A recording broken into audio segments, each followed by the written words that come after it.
À la base, historiquement, je suis rappeur. J'ai commencé dans les années 90. Ça fait un petit moment.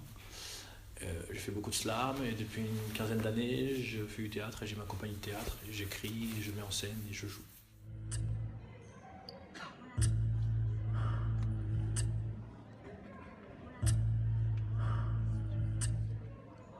Et il avait ce regard. Un de ces regards qui vous désarme. N'importe qui.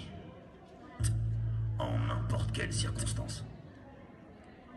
D'une douceur touchante. Le principe, c'est de réfléchir aux masculinités en partant du sensible en fait. De s'interroger sur notre intimité, notre regard sur le monde, la façon dont on évolue au quotidien, vraiment sur la branche du sensible. C'est-à-dire de pas se réunir pour dire bah oui, ça c'est bien, ça c'est mal, c'est vrai qu'il se passe ceci, il se passe cela, on le sait, mais plutôt de se dire voilà, comment moi je me comporte au quotidien, par quoi c'est animé, comment je me suis fabriqué.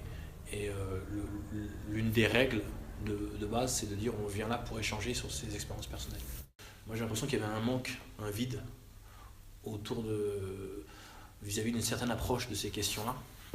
Et comme je savais que moi j'avais envie d'échanger avec d'autres hommes sur l'intimité, je me disais assez logiquement que pour échanger sur son intimité, mieux vaut être dans un espace où on est qu'entre hommes, parce que c'est pas facile. Et avec ce truc de savoir aussi qu'à partir du moment où, dans un type d'espace, quand on est en non-mixité, on a accès à une certaine parole, et quand on est en mixité, la parole se transforme, les postures se transforment.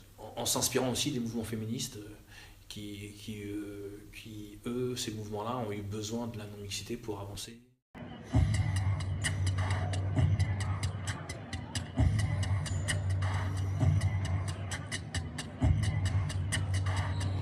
Les gens qui viennent dans cet espace-là, vous avez vu le nom, c'est un nom qui est vraiment particulier. Parfois ils se connaissent pas du tout. Et il y a, ce qui peut réfréner la parole, c'est plutôt une, une certaine timidité qui est due à la façon dont la personne est constituée.